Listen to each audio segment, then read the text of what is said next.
बिस्मिल्लाहिर्रहमानिर्रहीम। अस्सलाम वालेकुम नाजरीन। पिछली वीडियो में हमने डिस्कस किया था कि मैदा हमारे निज़ाम का एक इंतहाई अहम उज़्व है, और ये सिर्फ़ एक सादा सी थैली नहीं बल्कि एक इंटेलिजेंट प्रोसेसिंग सिस्टम है। यानी ऐसा निज़ाम का हिस्सा है कि जिसमें खुराक न सिर्फ़ वहाँ पे स्टोर होती है बल्कि वहाँ मिक्स होती है, छोटे छोटे टुकड़ों में तक़सीम होती है, और वहाँ पे डाइजेशन का, ख़ास तौर पे प्रोटीन की डाइजेशन का प्रोसेस शुरू हो जाता है। और इसमें सबसे अहम चीज़ उसका जो काम है कि खुराक लेके प्रोसेस करके फिर जितना ज़रूरत होती है, जिस वक्त ज़रूरत होती है, उसके हिसाब से आंत को ये हवाले करता है। तो ये इंतहाई अहम उज़्व है। तो इसमें कौन कौन से किरदार हिस्सा लेते हैं? यकीनन मैदे का स्मूथ मसल मैदे के, और उसमें मौजूद एंजाइम्स, उसमें पैदा होने वाले हार्मोन्स, और उसमें खसूसी तौर पर तेज़ाब हाइड्रोक्लोरिक एसिड जो मैदे का तेज़ाब कहलाता है वो हिस्सा लेता है। तो आज की इस वीडियो में हम बात करेंगे आखिर मैदे का तेज़ाब जो है ये दुश्मन है या दोस्त है, और ये तेज़ाब क्यों बनता है, इसकी क्या ज़रूरत होती है, और इसके बारे में लोग क्यों कहते हैं हर वक्त जी वो मुझे एसिडिटी हो गई, तेज़ाब ज़्यादा हो गया, तेज़ाब ने ख़राब कर दिया, खट्टे डकार आ रहे हैं, दर्द हो रहा है, जलन हो रही है। तो ये क्यों बदनाम है तेज़ाब, आखिर इसके क्या फ़ायदे हैं? तो आज इस हवाले से हम डिस्कस करते हैं कि तेज़ाब जो हाइड्रोक्लोरिक एसिड है, इसका सबसे पहला जो अहम तरीन काम है प्रोटीन।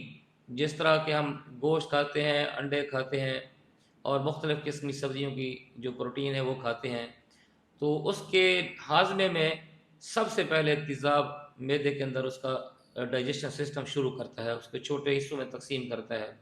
मसलन जैसे अगर इसको मेडिकली हम कहें तो उसमें जो पेप्सिनोजन है उसको फिर पेप्सिन में तब्दील करता है। तो मुख्तसर ये है कि ये प्रोटीन के हाज़मे में एक अहम किरदार अदा करता है। और फिर क्योंकि तेज़ाब है, एसिड है, तो ये जो मीडिया मैदे का इस एसिडिक होता है, उसमें जो ग़िज़ा हम खाते हैं बाज़ वक़्त कंटामिनेटेड और आलूदा, जिसमें मुख्तलिफ़ किस्म के जरासीम भी चले जाते हैं, तो ये तेज़ाब ही होता है, इसकी तेज़ाबियत का माहौल होता है जो उन जरासीमों को ख़त्म कर देता है। तो इसका ये अहम तरीन काम है कि आलूदगी को, कंटेमिनेशन को ये अपनी तेज़ाबी कैफ़ियत से ख़त्म कर देता है। और फिर ये इसका एक और अहम काम जो हमारे खुराक में विटामिन B12 होता है, उसको दूसरी खुराक से ये अलहदा करता है। फिर मैदे से एक और मादा ख़ारिज होता है जो उसके फिर हाज़मे में मदद देता है। इस तरह B12 जो है, विटामिन B12 हमारे खून में शामिल हो जाता है, तो उसका जो अहम किरदार है उसको अलहदा करने में, फिर आगे डाइजेस्ट कराने में, फिर जज़्ब कराने में, तो यकीनन इस एसिड का अहम तरीन काम है। तो फिर ये तेज़ाबियत आखिर क्यों होती है? जब इतना अहम है फिर ये तेज़ाबियत क्यों होती है, और फिर क्यों ये हमारे मरीज़ आके खट्टे डकार, सीने की जलन और शदीद तकलीफ़ और दर्द की शिकायत करते हैं? अगर हम ये बात समझते हैं तो फिर जो है ना ये समझ आती है कि भी हम इस नतीजे में पहुँचते हैं, इसकी अगर डिटेल हम समझें, अगर हम इस बात को समझें, अगर ये तेज़ाब इतना अहम है तो फिर ये तेज़ाबियत क्यों होती है? क्यों आके पेशेंट डकार, सीने की जलन और तकलीफ़ का कहते हैं? और ये बात समझें कि हर दफ़ा मसला ज़्यादा तेज़ाब बनने का नहीं होता बल्कि और भी मसाइल होते हैं। और मसलन सबसे अहम वजह कि जब तेज़ाब आपका मैदे से खुराक की नाली में आ जाए तो उस वक्त ये जलन ज़्यादा महसूस होती है।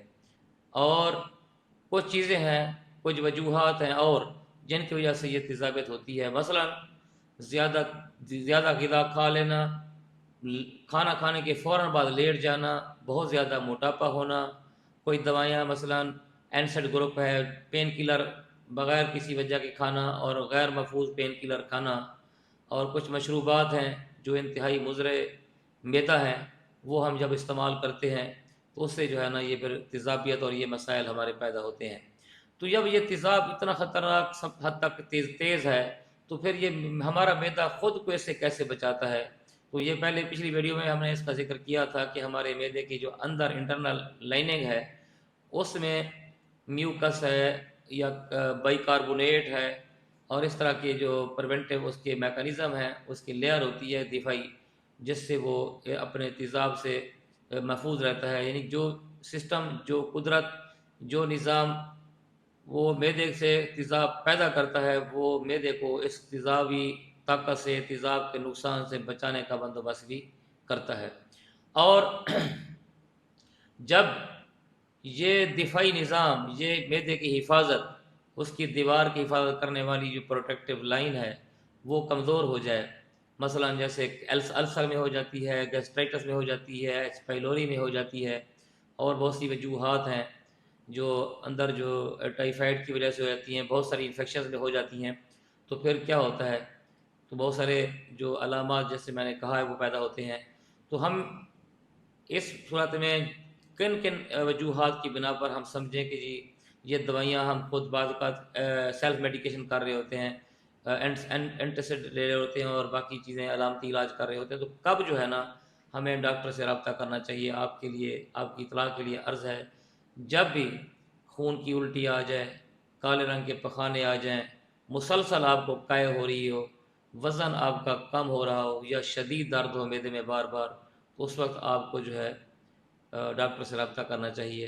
اور آپ کو میرا یہ میسیج ہے کہ یہ تیزاب کے حوالے سے آپ جان لیں، یہ دشمن نہیں ہے، یہ دوست ہے. لیکن جب تک یہ اپنی جگہ پر ہو، اپنی حد میں ہو، تو اس وقت جو ہے نا یہ ٹھیک ہے. اگر یہ اپنی جگہ سے دوسری جگہ پہنچتا ہے، یا اس کی جگہ کے اندر زخم یا کوئی تبدیلی آ جاتی ہے، تو پھر یہ دوست دشمن بن جاتا ہے.